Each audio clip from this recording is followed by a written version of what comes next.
Am I the a-hole for calling a woman a psycho for leaving a Bluetooth tracker in my car after our first solo date? My 42 wife passed away 2 years ago. We had been together since 1999. I was broken for a while and probably clinically depressed. I never sought treatment or anything. I was just not okay. I have recently decided that I am done being alone, so I asked my friends and family if they knew anyone that I might be interested in getting to know. I have never used online dating, and I only had one girlfriend before I met my wife, so I am not exactly an expert at how to date. My friend's wife said she knew a nice woman, and I agreed to go on a double date with them and her. I thought it went well, and I said I would like to see her again. We agreed to go for dinner and see Anastasia. I picked her up at her apartment, and once again I had a nice time. There weren't fireworks or anything, but I was comfortable with her, and she is physically attractive. I dropped her back at her home afterwards and went over to see my sister. She insisted I come over and talk after the date so she could guide me. She was best friends with my wife. We met through her and she has become my protector since my wife died. So I'm having tea with my sister and this car pulls into the driveway. It is the woman I was out on a date with. I asked her how she found me and was kind of freaked out that she followed me. She said she had left an AirTag in my car so she could come over. My sister said that was creepy AF, and that if the sexes were reversed, the cops would be called. The woman tried to defend herself by saying that I already knew where she lived, so it wasn't that big a deal. I called her a psycho and asked her to please take the tracker out of my car or I would call the cops. Now I have been hearing for days from my friend's wife, saying that I overreacted because I don't know what it is like out there for women dating in their 30s. She says I'm being an a-hole for blowing it out of proportion, and that I should be flattered that this woman wanted to come into my home for whatever after 2 dates. I told her that I did not need any more help or advice from her, and blocked her. Am I the a-hole? Now for the top comments. Not the a-hole. This is not a dating technique. It's a violation of law. As for your friend's wife, she needs to go search her own car and reassess who's overreacting about what. The sister is right. If Opie pulled a stunt like that, the woman would have called the cops. If the woman didn't want Opie to know where she lived, she could have taken multiple steps to protect that piece of information. Opie should call the cops. A person who does this is not going to go away just because they were rejected one time. The fact that she's so casual about it, freely admitting what she did, suggests she's tracking a lot of people, and we all know AirTags come more than one to a pack. This is why her friend, Opie's friend's wife, needs to search her own car before excusing this behavior as just dating sucks. You know what's not hard for a woman in her 30s? Finding a married BFF. So what will her excuse be this time? Not a-hole. As a woman, run. Run far and fast and don't look back. That's deceptive and controlling. It is rather impressive that she was able to stomp boundaries that weren't even established. If she wanted to come over, she could have asked, like an adult, like a sane adult. She doesn't get to make that unilateral decision by hiding a tracker on you. Your sister is right. Had you done that, cops would be involved. Everyone would be rallying behind her telling her what a stalker you are. Absolutely this is genuinely deranged. I have never heard of anyone doing this, and it's certainly not normal. Block and block any secondary people who think this is normal. Sending all best to Opie. Not the a-hole, obviously. Not the a-hole. Straight up. It is a lot more dangerous to date as a woman than as a man. That's factual. But there is no rational reason she would have left a tracker in your car. There is no rational reason for her to track you so she could see where you were / who you were with. An AirTag in her purse so her friends can track her? Absolutely reasonable and rational. Leaving that tag in your car so she can track you? That's stalking. I'd make a police report so you at least have a paper trail if she escalates her behavior. Next story. Am I the a-hole for not reminding my ex he was supposed to come over to see our daughter? I, 26 female, have a 7-year-old daughter. My ex, 28 male, wasn't involved in her life by his own choosing. But back in December, he reached out. It took some time, talking, and a little therapy, but he is back in our daughter's life for about 4 months now. We are working with the courts to establish paternity and for him to get custody. In the meantime, I've let him visit her at my place. He's taken her on day trips. Since getting a bigger apartment, he's had her spend the night. He was supposed to visit her Wednesday, have dinner with us, and watch a movie. We tried to do things the three of us, per the therapist's recommendation, so she can see us get along. My ex said he'd be over around 6. He didn't show up. By 6:30, my daughter was hungry, so I fed her. I tried to put off the movie but eventually let her watch it. She was disappointed about her dad not showing up. I put her to bed at 9. 11:30, my ex calls. Freaking out. He said he forgot we were supposed to have dinner. He only remembered because his girlfriend came home from work and asked how everything went. Rather than apologizing, he got mad at me and asked why I didn't call him. I said I'm not going to chase him down. I already spent 9 months doing that when I was pregnant, begging him to be in her life. I'm not going to do that now. It's up to him to make an effort and remember the stuff. We had therapy the next day and she's on my side. However, my ex insists that I should have called. I'm frustrated that he hasn't tried to apologize to our daughter. My mom said that I should have called. Am I the a-hole? Not the a-hole. This really shows where ex's priorities lie. In no version of reality are you responsible for reminding him about a date with his daughter.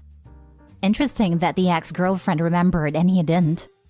Wants women to do all the emotional work of remembering and reminding. Your mom was taught to carry that load, and she can learn that, no, it is not healthy for any of us if men don't learn to remember on their own.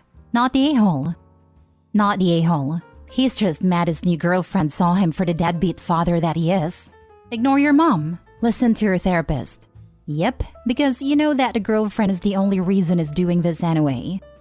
Not the a-hole. It's not your responsibility to keep your ex in schedule. As a 28-year-old adult, he should take responsibility for himself and his time. One thought, maybe set up a shared calendar so when you have activities that are planned, it can go on the shared calendar.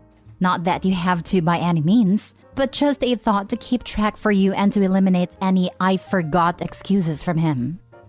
That's a good idea, actually. As someone who forgets a lot and uses a calendar app to remember, don't take the effort of making and filling the calendar for him. Tell him about it and let him use it. Otherwise, you will have to do all the work and will still be blamed if something is missed. Next story. Am I the a-hole for expecting my girlfriend to move in and listen to my rules? My girlfriend, 26 female, and I, 28 male, have been living together for a few months. Recently, I got some money after my grandpa passed and was able to buy a duplex. I put down 20%, and she and I agreed to split the mortgage, property taxes, insurance, utilities, etc. It comes out to $1,000 for each, and she agreed. But then she wanted to make changes to the house I don't agree with and bring her dog. Her dog has been living with her parents for the 3 months we moved into together in the place I rented before buying. She wants to bring him because he's her dog and her parents only agreed to let him stay with her temporarily. But I don't want the dog to move in with us and potentially damage the house. He isn't known to damage stuff as far as I know, but he does run around the house. And I want her to pay $100 extra a month for potential damage or $1,000 extra as a damage deposit.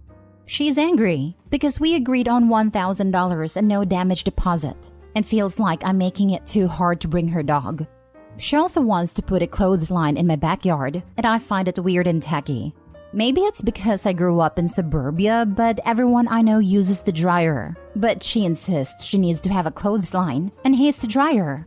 She claims her clothing are too expensive to be put in the dryer, and she has only used a clothesline or drying rack her whole life. But that because our yard can accommodate a clothesline, I should allow it.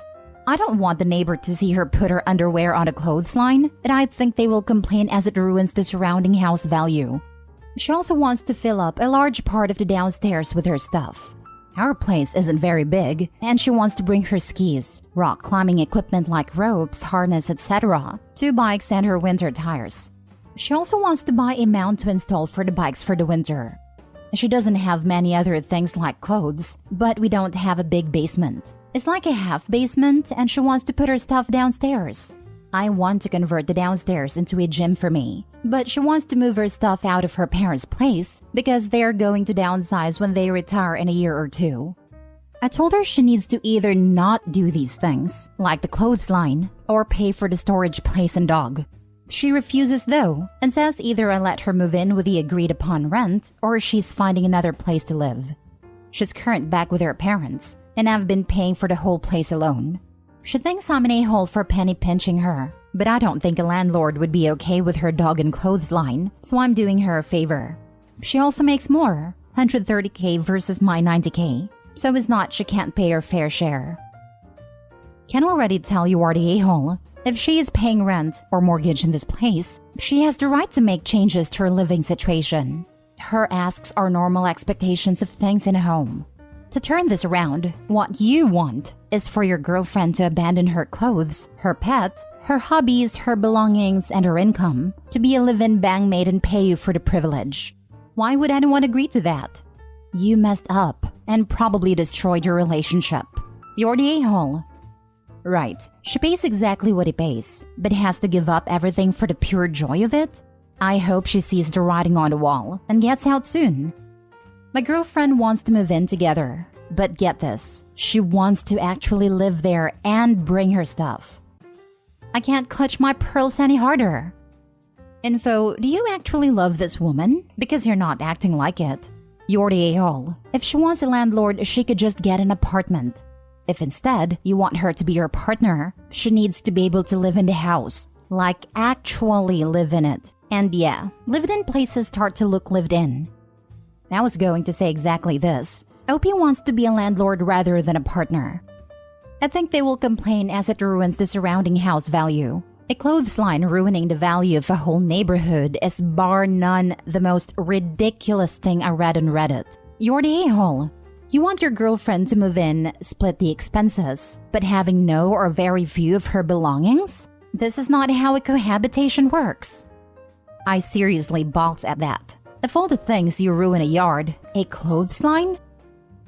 Last story. Am I the a-hole for kicking out my sister because she wouldn't respect my wife? I, 32 male, and my wife, 31 female, sleep in separate bedrooms. It sounds a little weird, but it isn't. My wife has gone through some things, and one thing she refuses to do is sleep in the same room as someone. The only exception is babies and children. She told me from the beginning that she trusts me with every fiber of her being, but she just cannot do it.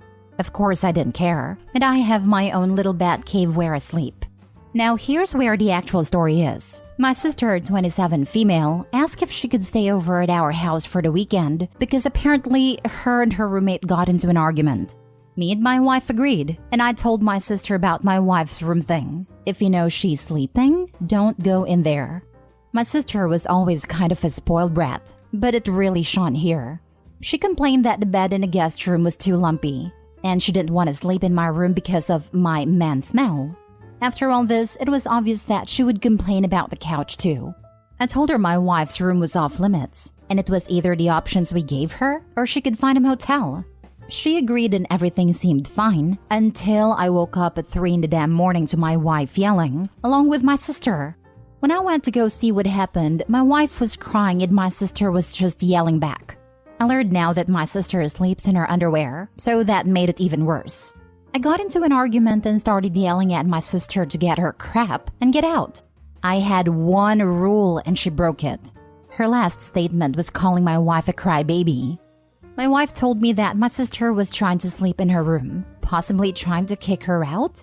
After that, I got text messages and calls from my parents, saying I was a horrible brother for kicking her out like that, and agreeing with her saying that my wife was a crybaby and she should suck it up. Of course, I just didn't listen to it, but my wife came to me and started talking about how I could have handled it better, and how she got texts from my mother saying the same. She said later the same day that she was happy I protected her. Still don't know why she said that, but it was probably my mother. This is really for if I should just apologize and get my parents off my back. Am I the a-hole? Not the a-hole. You offered your sister 3 different beds to sleep on, and instead, she chooses to literally sneak into the one room she's been told isn't up for grabs in the middle of the night? I'm pretty sure she's a character from a fairy tale. Goldilocks comes to mind. Apparently, her and her roommate got into an argument. Not surprised. Not the a-hole. Honestly, I have a hard time believing the story. Probably because I can't fathom what was sister's big idea about showing up in early morning in her underwear in someone else's room. But if anything, inappropriate bedtime behavior might be a good reason why a roommate kicked her out. Have you heard of I'm the main character subreddit? When it comes to people doing selfish things, I can believe almost anything. Info: what the hell was your sister doing at 3 a.m. in your wife's room in her underwear? Ask your parents for clarification on this. Sorry, my sister sleeps in her underwear, and she went into my wife's room to sleep. At least that's what I know. Even though a person was already in the bed? That makes no sense. Talk to your parents properly because sister might be making stuff up. Your sister is absolutely unhinged. Your wife's trauma doesn't even play into this. It is baffling beyond comprehension that someone would climb into bed with someone else without being invited in the middle of the night, half naked. Not a-hole. I would be absolutely screaming. Yeah, I don't have hang-ups about sleeping in someone else's presence, and I'd start screaming too. I really don't think there's an innocent explanation for a grown adult crawling into bed with another grown adult who said they don't want her there.